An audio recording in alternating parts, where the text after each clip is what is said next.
बिस्मिल्लाहिर्रहमानिर्रहीम। अस्सलाम वालेकुम नाज़रीन, मैं हूं मोहम्मद ज़ुबैर और मेरे साथ मौजूद हैं वजीहा ज़ुबैर। नाज़रीन, आज का हमारा मौजू बहुत इंपॉर्टेंट है क्योंकि हम देखते हैं अपनी सोसाइटी में हर तरफ बिखरी हुई टूटी हुई फैमिलीज नज़र आती हैं। टूटी हुई इन अ सेंस कि उनके अंदर लड़ाई झगड़े हो रहे होते हैं, बदतमीज़ियाँ हो रही होती हैं, नाचाकियाँ होती हैं, कोई खुशी नहीं होती, लेकिन वो फिर भी साथ रह रहे होते हैं। अजीब बात है, लेकिन लोगों के समझ में नहीं आता कि ये लोग साथ क्यों हैं। हर वक्त लड़ते रहते हैं। दफ़ा तो लोग सोच रहे होते हैं कि ये लोग अलग क्यों नहीं हो जाते। बिल्कुल, वो कहते हैं अलग क्यों नहीं रहते। अलग होना शायद इनके लिए ज़्यादा फ़ायदेमंद हो। एक दूसरे की गिबत करने का कोई मौका जाने नहीं देते। किसी भी तकरीब में जाएं और वहाँ पे अकेले में बात करने का मौका मिल जाए तो वो बुराइयाँ करते हैं। ये बहुत सारे तो चाहते हैं कि इनको अकेले में मौका ही ना मिले। हम देखते हैं बहुत सारी घर की ख़वातीन ऐसी होती हैं, बहुएँ ऐसी होती हैं जिनको अकेला नहीं छोड़ा जाता। इवन हमने तो ये तक देखा है कि बहू अगर अपने मैके जा रही है तो यहाँ से कोई साथ जा रहा है, कोई छोटी नंद जा रही है, कोई जा रहा है साथ, शोहर साथ चले जाते हैं ताकि अकेले में बात करने का मौका ना मिले।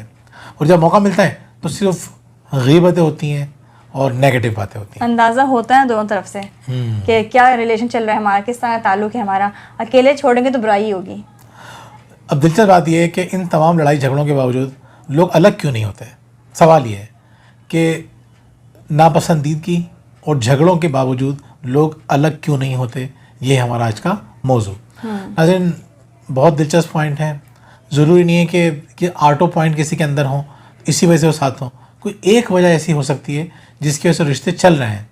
बाज़ औक़ात बच्चों को भी गुस्सा आ रहा होता है, तो देखते हैं बच्चे भी बात करने लगे कि आप दोनों अलग क्यों नहीं हो जाते, आप क्यों साथ रह रहे हैं। और वेस्ट में ये जुमले बहुत ज़्यादा बोले जा रहे हैं।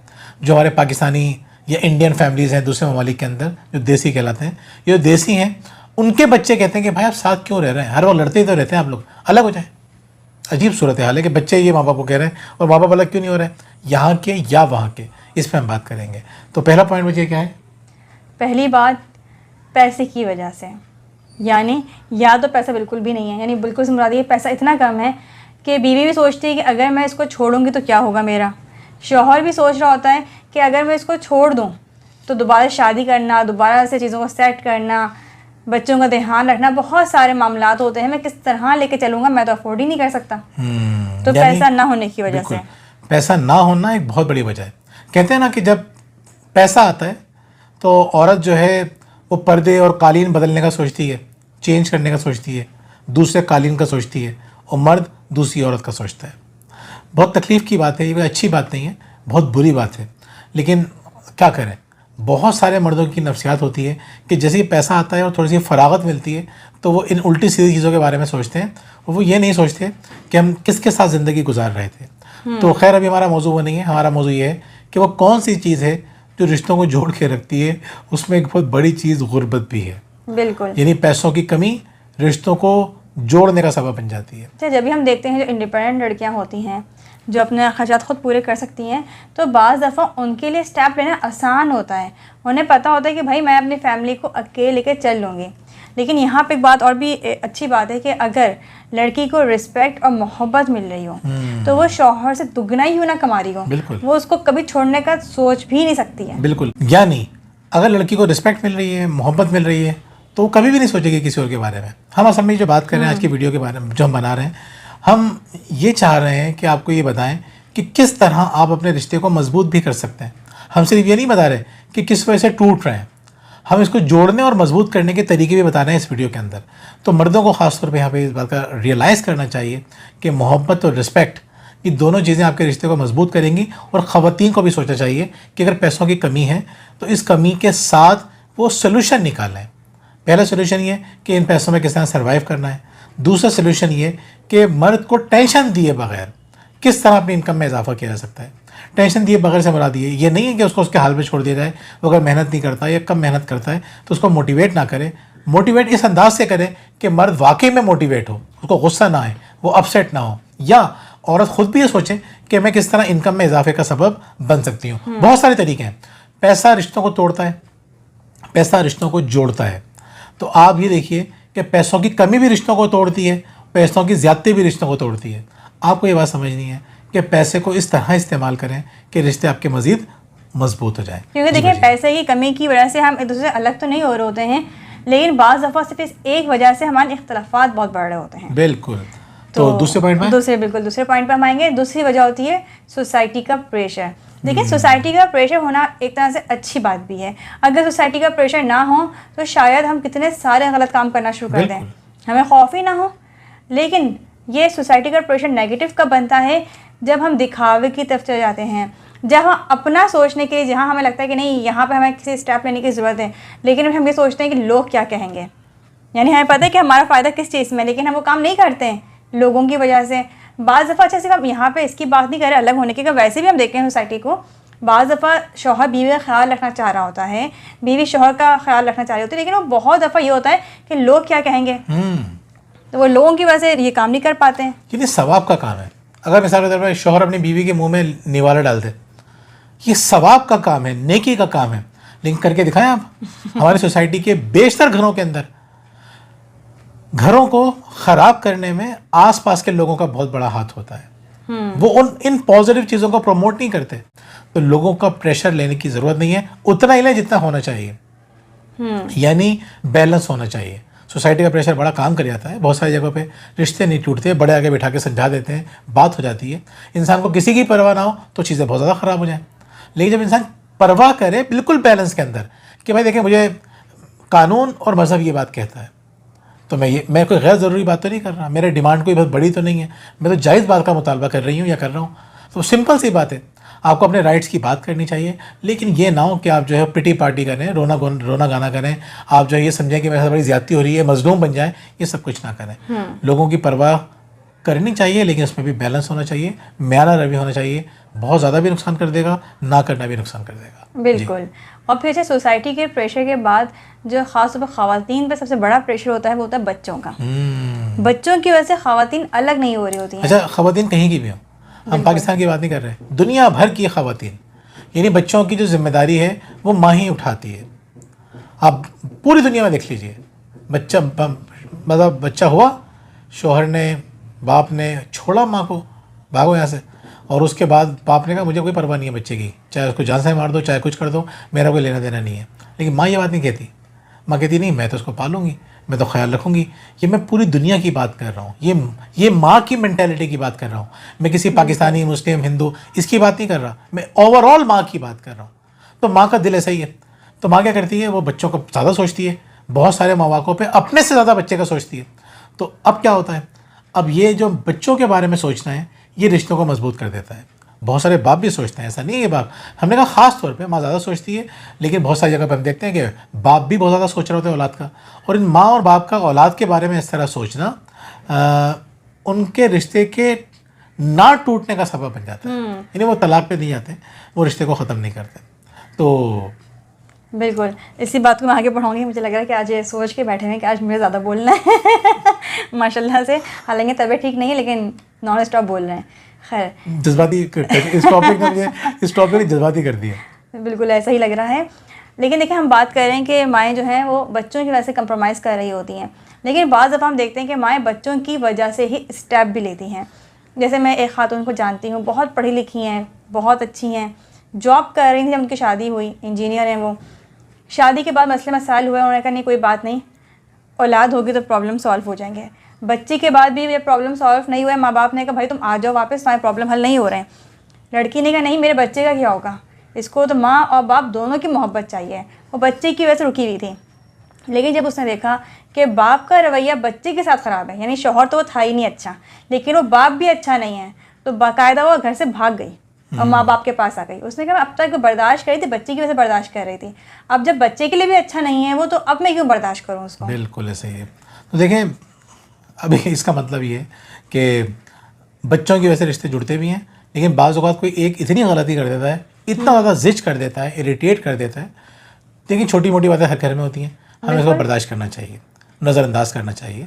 छोटी मोटी बातें हर घर में होती हैं, गलती हर किसी से होती है, औरत से भी होती है, मर्द से भी होती है। लेकिन जब ये आपको ये लगे कि अब इसका कोई हल निकल नहीं रहा, ज़िंदगी बर्बाद हो चुकी है, तो फिर आपको कोई स्टेप लेना पड़ता है। अच्छा नाज़रीन, एक बात बहुत ज़रूरी हम ये बताना चाहते हैं कि हमारी कोशिश ये होती है कि हम लोगों के रिश्तों को जोड़ें, और अल्लाह का लाख लाख एहसान है, हमारी काउंसलिंग की वजह से लोगों को ये बड़ा फ़ायदा हुआ कि वो लोग जो ये तय कर चुके थे कि अब हमें अलहदगी ले लेनी है, तलाक हो जानी है, तो उन लोगों ने हमसे मशवरा किया, तो हमने उनको पहला मशवरा दिया कि एक कोशिश और कीजिए हालात बेहतर करने की, अगर अब भी बेहतर ना हो तो फिर आप अलग हो जाइएगा। तो लोगों ने, अल्लाह का शुक्र है कि हमारी बात मानी और जो हमने उनको तरीके बताए उस पर उन्होंने अमल किया और उसका फ़ायदा ये हुआ कि उनकी ज़िंदगी खुशहाल हो गई। तो लड़कियों को बाज़ औक़ात अंदाज़ा नहीं होता कि हमसे क्या गलती हो रही है, या मर्द हमसे रब्ता करते हैं कि मैं क्या करूँ। अब वो जब वो इस पर कोशिश करते हैं तो चीज़ें उनकी बेहतर होना शुरू हो जाती हैं। तो हमारी पहली कोशिश यही है और आज की वीडियो में भी हमारा मकसद यही है कि हम आपको ये तो बता रहे हैं कि तलाक़ें क्यों नहीं होती, हम आपको ये भी साथ साथ बताएंगे कि तलाक़ें क्यों होती हैं और कहाँ पे होनी चाहिए और कहाँ पे नहीं होनी चाहिए और कहाँ पे आपसे गलती हो रही है।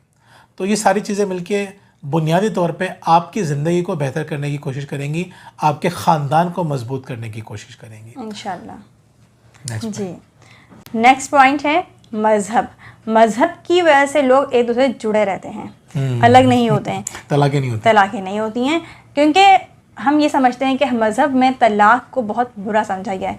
यानी हम कहते हैं, बचपन से हम ये बात सुनते आ रहे हैं कि अगर अल्लाह ताला ने किसी काम की इजाज़त दी है और उसको बुरा समझा है हलाल कामों में, तो वो है तलाक़। देखिए, तलाक़ को वैसे अच्छा तो नहीं समझा जाता, हम भी अच्छा नहीं समझते। यानी हम ये समझते हैं कि, और देखें हकीकत बात ये, मज़हब जो तालीमात देता है वो क्या तालीमात देता है? मज़हब आपको यही तालीमात देता है कि अपने रिश्ते को मजबूत करो, यानी मज़हब के ऊपर अमल करोगे तो रिश्ता मजबूत होगा। हमारी मज़हब के बारे में जो गलत इंटरप्रिटेशन है, पहली बात तो ये कि मज़हब को प्रैक्टिस ना करने की वजह से हमारे रिश्ते ख़राब होते हैं। दूसरी बात, मज़हब को गलत समझने की वजह से हम रिश्तों को मज़ीद ख़राब करते हैं। हम ये समझते हैं कि मज़हब पे अमल करेंगे तो कभी फ़साद होगा ही नहीं। मज़हब ने दोनों के राइट्स और ड्यूटीज़ अच्छी तरह बयान कर दी हैं, उसको फॉलो करें, कभी प्रॉब्लम नहीं आएगी। लेकिन जाहिर सी बात है, इंसान है, अमल नहीं कर पाता और प्रॉब्लम आती है तो फिर दूसरे हिस्से में भी जाना चाहिए। बिल्कुल। तो मज़हब की वजह से भी, लेकिन असल बात है कि मज़हब की वजह से बहुत सारी तलाक़ें नहीं होती। बिल्कुल ऐसा ही है। अब हम बात करेंगे अगले पॉइंट की, वो है खौफ। खौफ की वजह से लोग दूसरे अलग नहीं होते हैं। बिल्कुल, मुख्तलिफ खौफ होते हैं। अकेले किस तरह से रहेंगे, आगे रिश्ता अच्छा मिलेगा नहीं मिलेगा। शौहर सोचता है कि अगर मैंने इसको छोड़ दिया, ऐसा ना हो इसके बाद इससे भी कोई बुरी आ जाए मेरी किस्मत में, बच्चों को कैसे संभालूंगा। और जो बुरा समझ रहा हो तो वो छोड़ने के बारे में सोचता है वो। तो ये खौफ होते हैं कि ऐसा ना हो जाए, इस तरह का ना हो जाए, कहीं मेरा स्टेप जो है वो हम सबके लिए गलत साबित ना हो। तो वो इस वजह से भी एक दूसरे जुड़े रहते हैं कि चलो ठीक है, एक साथ ही गुजारा कर लेते हैं। वो खौफ इंसान को एक दूसरे से बांध के रखता है। बिल्कुल, ये खौफ जो है ये बांध के रखता है। नेक्स्ट पॉइंट है गिल्ट, यानी एहसास शर्मिंदगी। यानी मर्द और औरत जब साथ रह रहे होते हैं तो एक दूसरे के लिए कुर्बानियाँ दे रहे होते हैं। बिल्कुल, मिसाल के तौर पर हम दोनों एक दूसरे के लिए कुर्बानियाँ दे रहे हैं। अब मैं सोचूं कि यार हमारे इख्तिलाफात बढ़ जाएँ, मुझे उन पर गुस्सा आने लग गया है कि ये नहीं करती, ये नहीं करती, ये नहीं करती, ये नहीं करती, और मुझे बड़ा गुस्सा आता हूँ। फिर हम क्या करें, मैं सोचूं कि यार छोड़ देता हूँ यार। मुझे एहसास होगा कि भाई इसने मेरा कहाँ कहाँ साथ दिया था, किन किन वक्तों में साथ दिया था, मैं छोड़ दूँ अकेला। मुश्किल हालात आए या मैं चीज़ें हैंडल नहीं कर पाया या उससे हैंडल नहीं हो रही तो मैं छोड़ दूँ उसको। तो ये गिल्ट जो होता है ना, हर इंसान के अंदर होता है कि हर इंसान के लिए दूसरे ने कुर्बानियाँ दी होती हैं। अगर वो थोड़ा सा भी शुक्रगुजारी के अंदाज में सोचेगा तो उसको नज़र आएगा कि हर इंसान दूसरे इंसान के लिए कुछ ना कुछ अच्छा करता ही है। ऐसा नहीं हो सकता कि सिर्फ बुराई किया हो। तो जब इंसान सोचता है, उसको ख्याल आता है कभी कि नहीं यार इसने अच्छा भी तो किया है ना, तो फिर उसको गिल्ट पैदा होता है जिसकी वजह से वो रिश्तों में जुड़ के रहता है। तो बाज़ औक़ात ये कि गैर ज़रूरी गिल्ट जो है नुकसानदेह होता है, ज़रूरी गिल्ट अच्छा होता है। नेक्स्ट पॉइंट है अच्छा वक्त भी आता है। यहाँ रिश्ता कितना ही ख़राब क्यों ना हो, कितने ही मसले मसाइल क्यों ना हो, लेकिन कुछ ना कुछ वक्त ऐसा होता है जो वो अच्छा गुजारते हैं, एक दूसरे एंजॉय कर रहे होते हैं, एंटरटेनमेंट होती है दूसरे की वजह से लाइफ में, तो आसानियाँ होती हैं, बच्चे हो रहे होते हैं और उनसे वाबस्ता कुछ खुशियाँ होती हैं। बिल्कुल, ये लाइफ ऐसा नहीं होता कि ख़राब है तो मुकम्मल तौर पे ख़राब है, खुशियाँ भी आ रही होती हैं, कुछ ना कुछ एंटरटेनमेंट होती है। बिल्कुल। तो अब उस एंटरटेनमेंट को ख़त्म करके एकदम से जो है वो ये नहीं सोचेंगे कि हम अलग हो जाएं। फिर वही बात आती है कि बाद में ये चीज़ हो या ना हो हमारी ज़िंदगी में, खौफ जो पिछला पॉइंट है। बिल्कुल। तो लास्ट पॉइंट है हमारा, उम्मीद होती है। उम्मीद तो हमेशा होती है ना इंसान को कि शायद हालात अच्छे हो जाए, अब अच्छे हो जाएं, शायद सुधर जाए शायद सुधर जाए।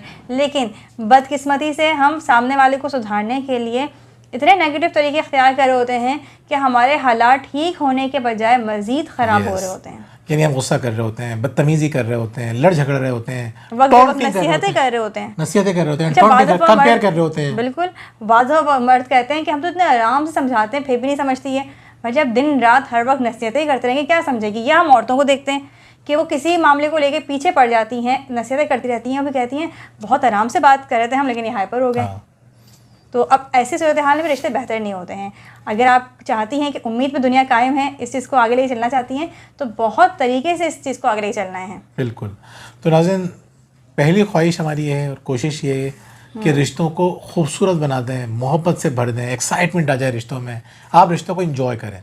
बिल्कुल। सेकंड स्टेप ये है कि चलें, अगर ये नहीं हो रहा तो रूटीन में चीज़ें चलती रहें, सुकून हो घर के अंदर, मोहब्बत हो, थोड़ा एहतराम हो, चाहे बहुत ज़्यादा एक्साइटमेंट ना हो। तीसरा नंबर ये है कि चलो हल्की फुल्की लड़ाइयाँ हो रही हैं, टेंशनें भी आ रही हैं, अच्छा वक्त भी है, टेंशनें भी अच्छा वक्त भी है, लेकिन चौथा स्टेप, सिर्फ टेंशन हो और ये टेंशनें ख़त्म होने का नाम नहीं ले रही हों, उसके बाद फिर हम कहते हैं कि आप हमसे एक दफ़ा रब्ता कर लीजिए, हो सकता है कि ज़िंदगी बेहतर हो जाए। और अगर आप हमसे रब्ता नहीं करते और आप अपने तौर पे पूरी कोशिश करते हैं, आप खुद भी बहुत समझदार हैं, तो आखिरी स्टेप है अलहदगी का। उसके बारे में भी आपको सोचना चाहिए। अलहदगी से पहले हम आपको ये मशवरा देंगे, अपने आप को स्ट्रॉन्ग कर लीजिए, थोड़ा सा फाइनेंशियली अपने आप को स्ट्रॉन्ग करने की कोशिश कीजिए, वो तरीके सीखिए कि आप किस तरह पैसे कमाएंगे, ये सीखिए किस तरह बर्दाश्त करेंगे। बाज़ को सिर्फ पैसों का मसला नहीं होता, बर्दाश्त का मसला होता नहीं, है। मेंटली, फिजिकली और फाइनेंशियली तीनों तरह से स्ट्रांग होना है। लड़कियाँ अपने माँ बाप के घर जाती हैं, वहाँ पे पैसों की कमी नहीं होती है बाज़ औक़ात, लेकिन वहाँ पे प्रॉब्लम क्या रहती है, वहाँ प्रॉब्लम आती है कि आपके अंदर बर्दाश्त ही नहीं रहा। अब आपने क्या किया, आपने वहाँ पे लड़ना शुरू कर दिया, या ये कि आपसे छोटी छोटी बातें बर्दाश्त नहीं हो रही हैं, आप पर्सनल ले रही हैं। क्यों? क्योंकि आप ज़हनी तौर पर मजबूत नहीं हैं। तो वो लोग अगर आपको समझने के काबिल होंगे तो आपको संभाल लेंगे, लेकिन वो भी एक आम लोग की तरह ही हुए तो चीज़ें मज़ीद ख़राब हो जाएंगी। तो इन बातों का ख्याल रखिए, अपने घरों को मजबूत कीजिए, घरों में खुशियाँ भरिए। बहुत बहुत शुक्रिया। अल्लाह हाफ़िज़। अल्लाह हाफ़िज़।